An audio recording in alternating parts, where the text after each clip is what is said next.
Referir entonces ahora al manejo de los nuevos anticoagulantes. Y vamos a referir en primer término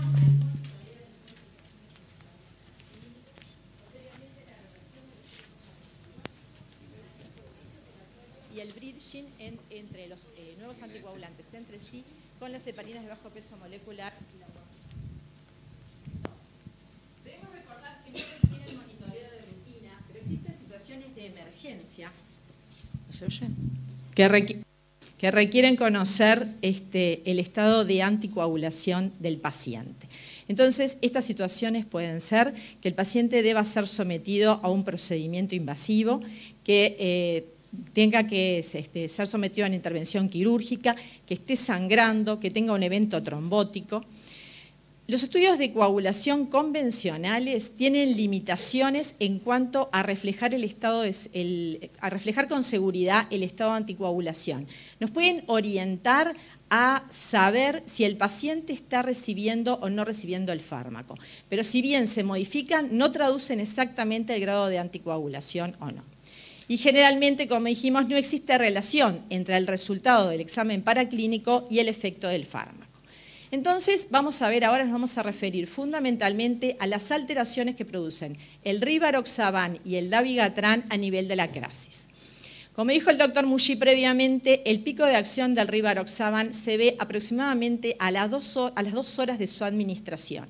Y si en ese momento le hacemos una crisis sanguínea al paciente, vamos a tener que se van a encontrar aumentados el tiempo de protrombina, el APTT, el tiempo de trombina, el APTT medido con veneno de víbora de Russell, y si quisiéramos determinar en esa oportunidad un inhibidor fisiológico de la coagulación como es la antitrombina, también vamos a encontrarla falsamente aumentada. Aproximadamente a las 12 horas, si volvemos de la última ingesta de rivaroxaban, si volvemos a repetir el estudio de la crisis, estos parámetros son normales. Después vamos a ver más adelante, desde el punto de vista de la crisis, qué parámetros sirven para el rivaroxaban y cuáles sirven para el dabigatran. Para el dabigatran, entonces, a las 2 horas de la ingesta también se modifica el tiempo de protrombina, el APTT, el tiempo de trombina medido por hecarina.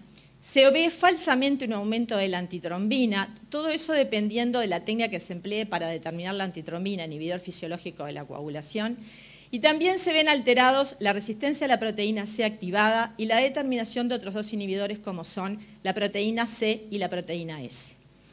A las 24 horas, y si el paciente no tiene insuficiencia renal, todos esos parámetros vuelven a la normalidad. Si el paciente tiene insuficiencia renal, la recomendación es que hasta 4 días luego de la suspensión del medicamento no se hagan esas determinaciones. O no volvería a la normalidad hasta dentro de 4 días.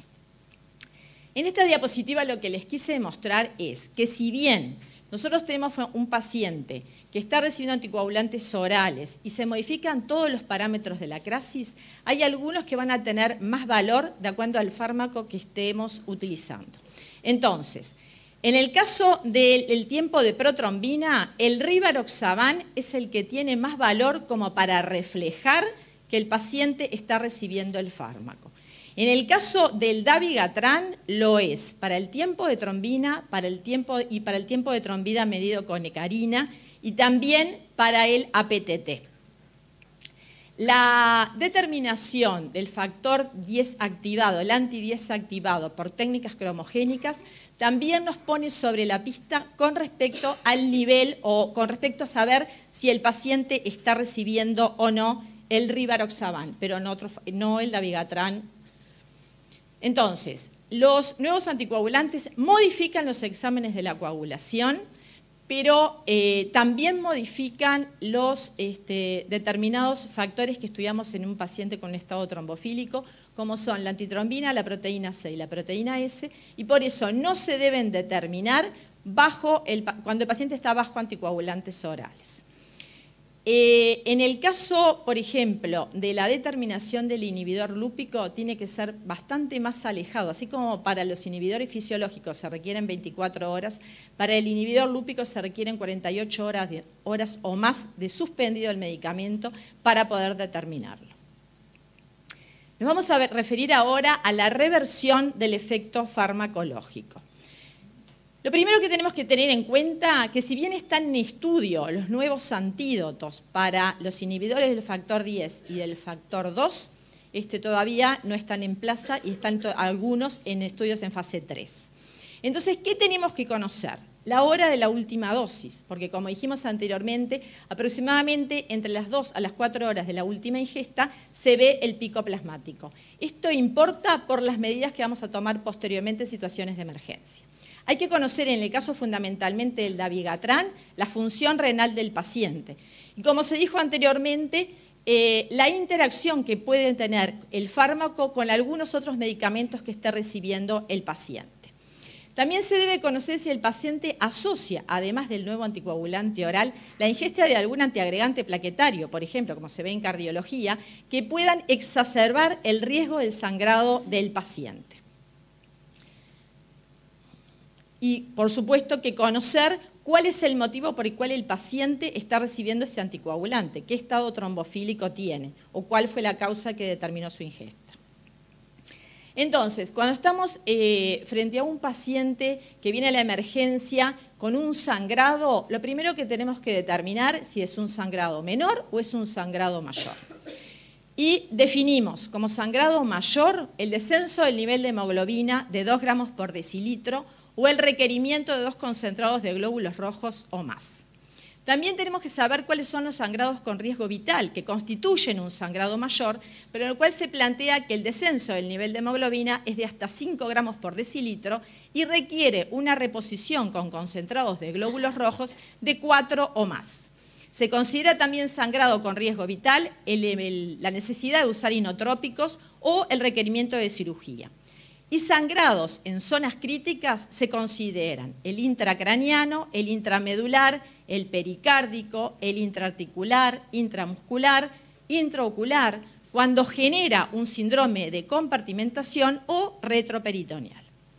Entonces, en esta diapositiva lo que quisimos mostrar es cómo se manejaría de acuerdo al grado de sangrado que tiene el paciente, si es leve, mayor o intermedio, cómo se podría manejar globalmente al paciente. Sangrados menores son una epístasis, una equimosis, una menorragia. En esas situaciones, por supuesto que hay que tomar medidas locales hemostáticas y hay que suspender el anticoagulante. Cuando el sangrado es moderado, además de las medidas hemostáticas locales y la suspensión del anticoagulante, el paciente puede requerir transfusión de glóbulos rojos si tiene anemia. Puede requerir también la transfusión de plasma fresco, pero fundamentalmente no con la intención de querer revertir el efecto farmacológico del fármaco, sino como expansor. Y también, si el paciente tiene un recuento plaquetario menor de 60.000 o está recibiendo algún fármaco como antiagregantes plaquetarios, puede requerir la reposición con concentrados de plaquetas. Bueno, y cuando el sangrado es mayor, a esas medidas debemos asociar la administración de concentrado de complejo protrombínico. El concentrado de complejo protrombínico que nosotros tenemos en el país, hay 2 formas. Una que las 2 tienen los 4 factores, el 2, el 7, el 9 y el 10. La diferencia es que hay un concentrado de complejo protrombínico inactivo y hay un concentrado de complejo protrombínico que tiene el factor 7 activado. Entonces, se ha observado que la administración de complejo protrombínico puede disminuir el sangrado en pacientes que están recibiendo rivaroxaban o apixaban. Y si bien la literatura describe que no hay mayor reversión con la administración de este concentrado de complejo protrombínico con dabigatran, también hay un caso descrito en un derrame pericárdico hemorrágico en la cual hubo reversión. En el caso del dabigatran se prefiere usar el complejo protrombínico con el factor 7 activado, porque el efecto para detener el sangrado sería más importante. En todas las situaciones, si la situación clínica del paciente lo permite, si la vía oral está conservada, si no tiene un sangrado digestivo, si hubo un tiempo de la última ingesta menor de 2 horas, se puede plantear también la administración de carbón activado. Y hay otras medidas complementarias que no se tienen seguridad con respecto a si ejerce algún efecto o no, pero frente a un paciente con sangrado vital se podrían emplear, como es la administración de desmopresina y antifibrinolíticos. Con respecto a la administración del factor 7 recombinante, que se ha utilizado en pacientes hemofílicos, se asocia con un alto riesgo de trombosis y en principio se preferiría no utilizarlo.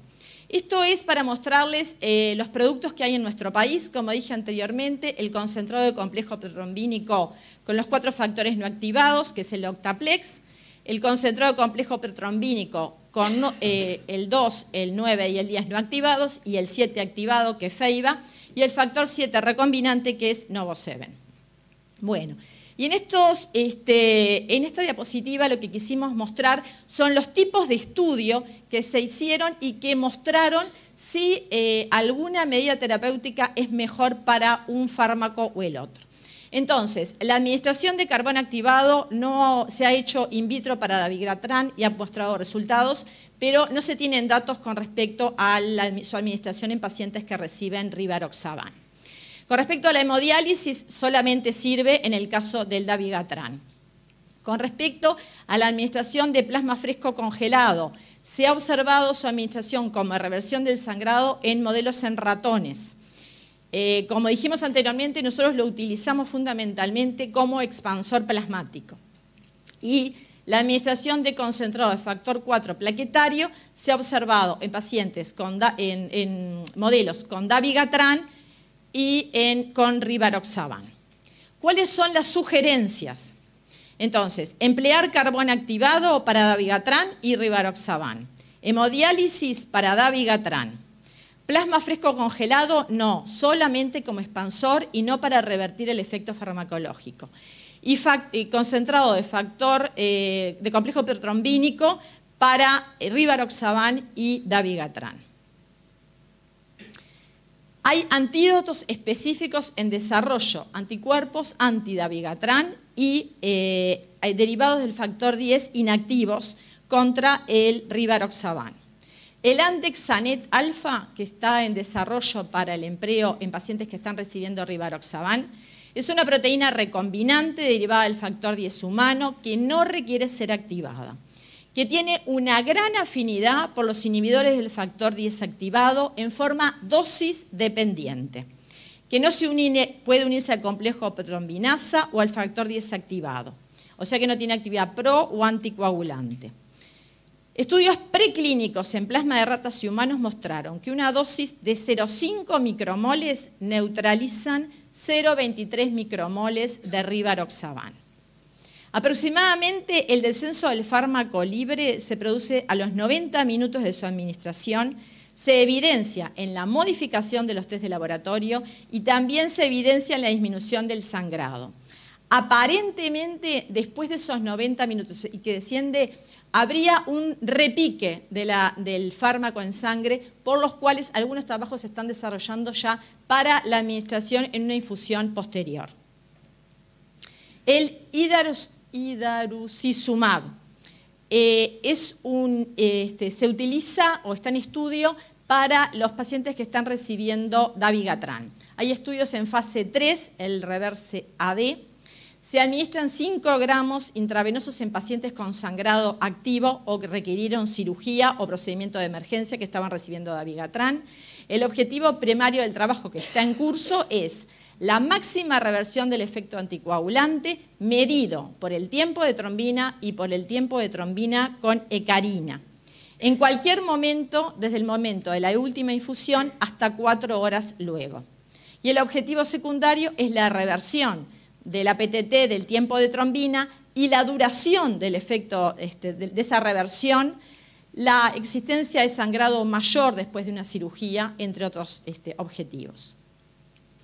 Ahora nos vamos a referir al manejo perioperatorio de estos pacientes.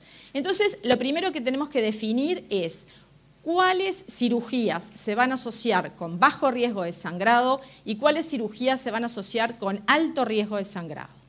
Entonces, hay situaciones en las cuales no sería necesario la suspensión del anticoagulante. Por ejemplo, a nivel odontológico, las extracciones dentarias de 1 hasta 3, alguna cirugía periodontal, la incisión de algún absceso.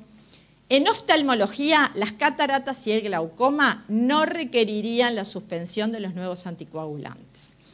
Y, por ejemplo, los estudios endoscópicos que no llevaran biopsia también podrían no suspenderse el nuevo anticoagulante.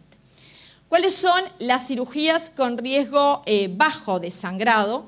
Las endoscopías con biopsia, las biopsia de próstata o de vejiga, los estudios angiográficos, la colocación de un marcapasos. Y con alto riesgo de sangrado, la anestesia epidural, la anestesia raquídea, la cirugía torácica abdominal, la cirugía mayor ortopédica, la biopsia de hígado, la resección prostática transuretral o la biopsia de riñón.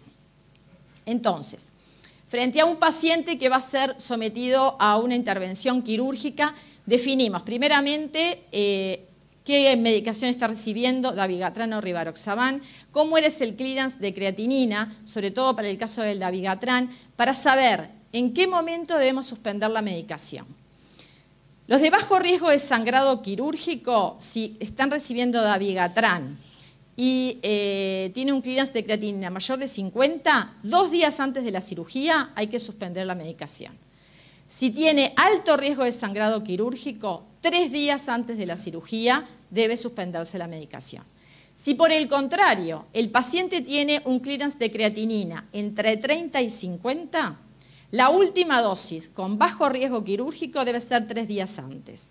Y si es de alto riesgo quirúrgico, 4 a 5 días antes. En el caso del rivaroxaban, si tiene un clearance de creatinina mayor de 50, la última dosis es 2 días antes de la cirugía, si es de bajo riesgo. Si es de alto riesgo, 3 días antes.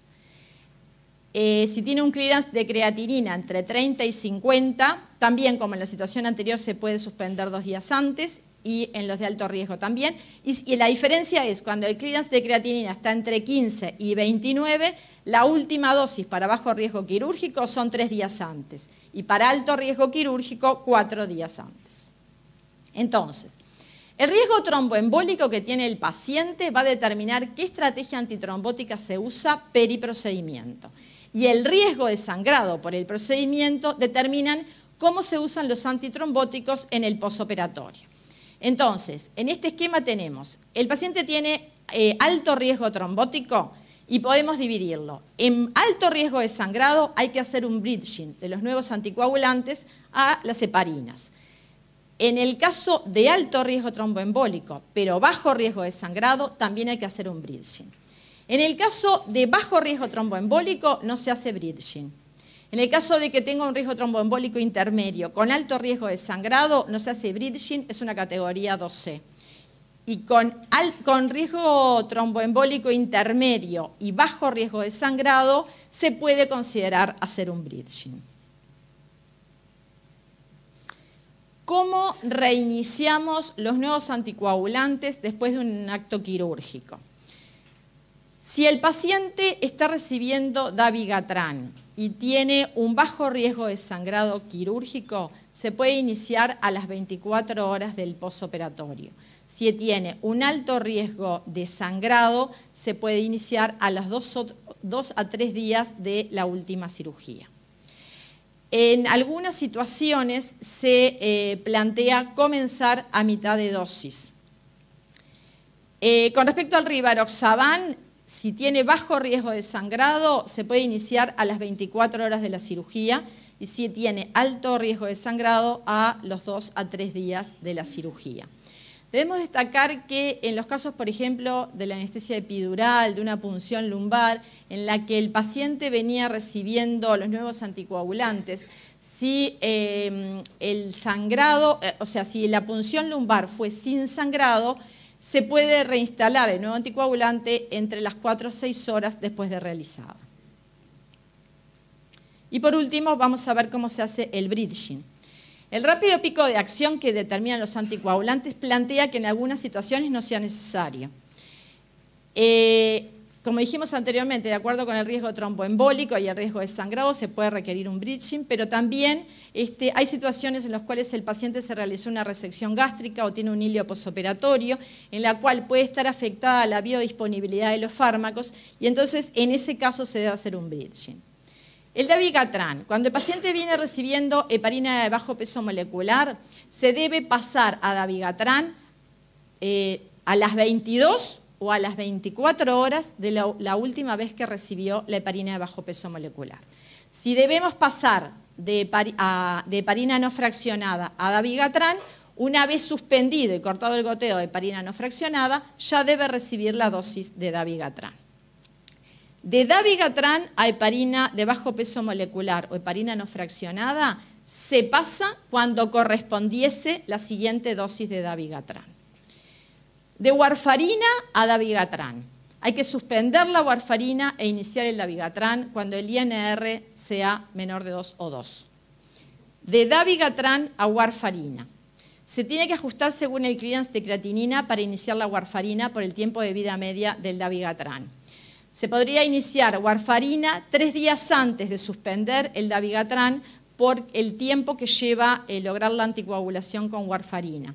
U otra opción podría ser superponer warfarina con heparina de bajo peso molecular cuando correspondiese la siguiente dosis de dabigatran hasta tener un INR entre 2 y 3. Y con rivaroxaban, similar, la warfarina, de warfarina a rivaroxaban, hay que suspender la warfarina e iniciar el rivaroxaban cuando el INR sea menor de 2,5. De rivaroxaban a warfarina, 24 horas antes de suspender el rivaroxaban, iniciar la superposición de heparina de bajo peso molecular con warfarina, u otra opción es superponer rivaroxaban con warfarina y con un INR menor de 2,5 suspender rivaroxaban. Con respecto al pasaje de heparina de bajo peso molecular a rivaroxaban, se puede comenzar a las 22 o a las 24 horas de la última dosis de heparina de bajo peso molecular. De heparina no fraccionada a rivaroxaban, iniciarlo cuando se suspende la infusión continua, y de rivaroxaban, heparina no fraccionada en infusión continua, iniciar la infusión cuando correspondiese la siguiente dosis de rivaroxaban. Entonces, en suma, vemos que la modificación de los test de la coagulación reflejan la existencia del fármaco en plasma, pero no el grado de anticoagulación. Que con un paciente con sangrado, primero que hay que tener tener claro qué grado de sangrado tiene, si es un sangrado mayor, un sangrado con riesgo vital. Hay que tener en cuenta la hora de última ingesta, la función renal, la asociación con otros fármacos e interacciones, el motivo por el cual recibe el fármaco y el riesgo trombótico. Para la cirugía, considerarse las maniobras de bajo o alto riesgo de sangrado, el clearance de creatinina, el motivo por el cual recibe el anticoagulante para descindir la conducta perioperatoria. Y que existen ya antídotos en desarrollo contra el rivaroxaban y el dabigatran.